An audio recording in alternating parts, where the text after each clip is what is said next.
با سلام خدمت شما دوستان، خواهیم نحوه گرفتن ابلاغیه رو از طریق اپلیکیشن دولت به شما آموزش بدیم. راحت‌ترین روش برای دریافت اپلیکیشن وارد سایت دولت.com بشید. از دکمه‌ای که مشاهده می‌کنید روی کافه بازار کلیک کنید. حالا ما اینجا تمام لینک‌ها رو براتون قرار دادیم. اینجا کلیه اطلاعات ما، پشتیبانی اپلیکیشن و مشاوره‌های حقوقی رو میتونید مشاهده کنید.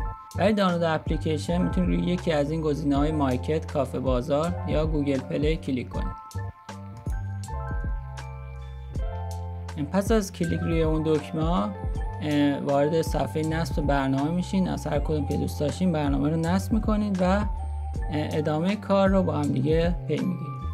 خب ما برنامه رو نصب کردیم. همینطور که میبینید لوگوش به این شکل است. وارد برنامه میشیم. اولین صفحه که میبینیم شماره تماسه. خب شماره تماس رو اینجا وارد میکنیم.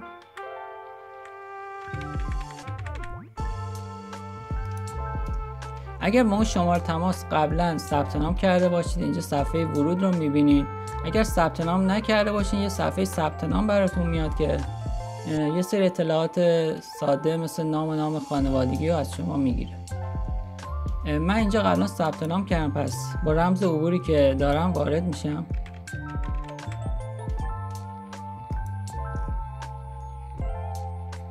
خب پس از اینکه وارد شدیم اینجا صفحه اصلی رو مشاهده میکنید. اینجا میتونیم ابلاغیه بگیریم، میتونیم مشاوره حقوقی بگیریم یا هر امکانی که اینجا مشاهده میکنه میتونیم از خدماتش بهره بگیریم. اگر دنبال وکیل میگردین از گزینه وکیل یا کارشناس استفاده کنید. اگر دنبال دفاتر خدمات قضایی میگردین با مکانیابی قضایی و سایر خدماتی که اینجا مشاهده میکنیم. حالا مهمترین قسمتی که ما میخوایم ابلاغیه قضایی است. خب برای اینکه بتونیم وارد این قسمت شیم باید اول اشتراک تهیه کنیم. اینجا وارد قسمت فروشگاه میشید. ببینید فروشگاه دو قسمت داره، شارژ و خرید اشتراک. ما اول باید کیف پولمون رو شارژ کنیم. اینجا شما وارد بشین موجودی کیف پولتون صفره.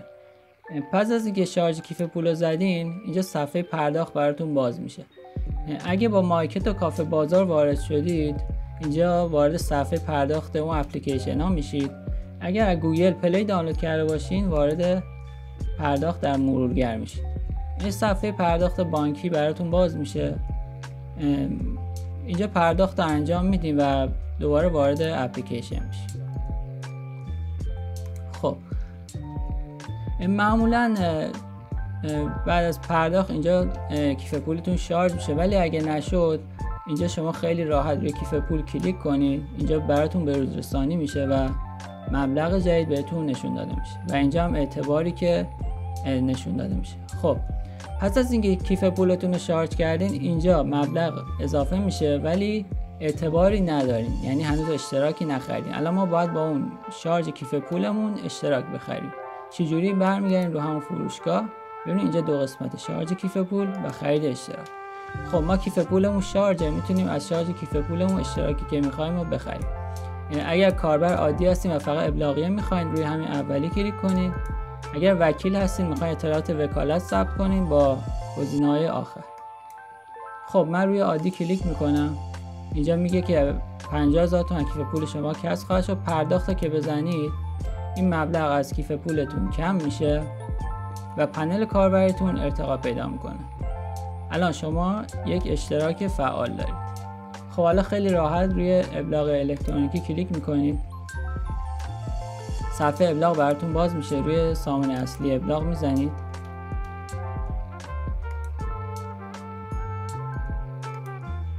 اینجا دقت داشته باشین حتما شماره ملی و رمز ثنایی که وارد میکنید حتما باید با حروف انگلیسی باشن. اگر فارسی وارد کنید بهتون خطا میده. پس اگر میخواین از جای کپی کنیدش اون عددا رو حتما دقت کنید یا انگلیسی باشه یا اینجا به صورت دستی انگلیسی وارد کنید. من برای نمونه کد ملی وارد میکنم.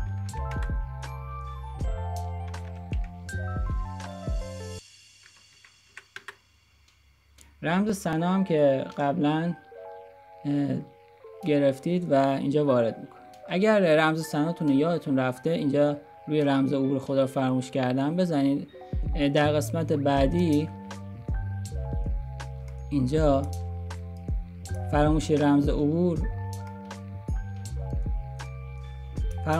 رو که زدین شماره ملیتون رو اینجا وارد میکنین، تاریخ تولد و اینجا سریال شناسنامه. دقت کنید سریال شناسنامه فقط قسمت عددیشو باید بزنید، اون 6 رقم عددی. اون قسمتی که حرف و عدده رو وارد نکنید، فقط اون 6 رقم عدد.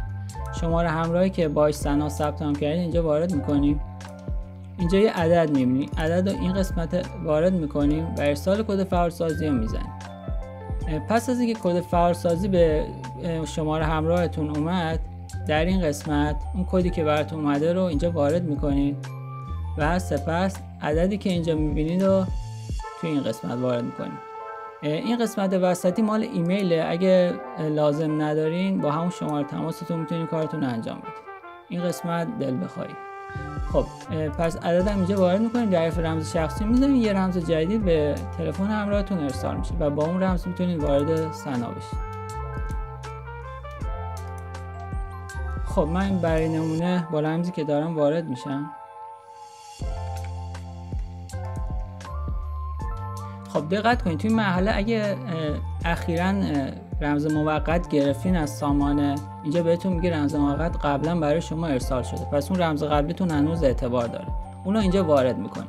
اگه اون رمز رو یادتون رفته اینجا ارسال مجدد رو میزنید که دوباره یه رمز موقت جدید براتون میاد. دقت کنید این رمز موقت با رمز سنا فرق میکنه، این فقط برای اعتبار سنجی شماست که اون تلفن همراه مال شما هستش. خب من این رمز رو قبلا گرفتم، اینجا واردش میکنم، ورود به سامانه رو میزنیم.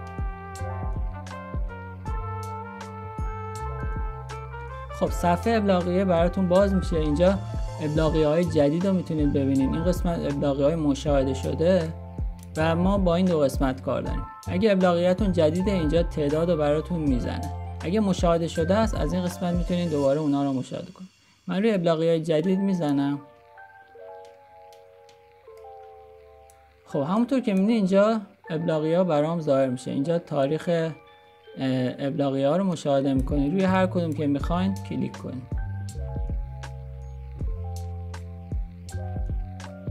خب برای مثال من روی یکی از اینا کلیک میکنم، این پایین براتون اطلاعات ابلاغیه میاد.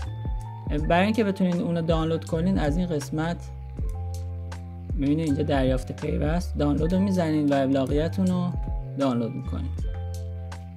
این هم از قسمت ابلاغیه. اگر سوالی داشتین درباره اپلیکیشن، درباره نحوه کار، از همون سایت دبل اد قسمت پشتیبانی میتونید با ما ارتباط برقرار کنید. موفق و مؤید باشین. خدا نگهدارتون.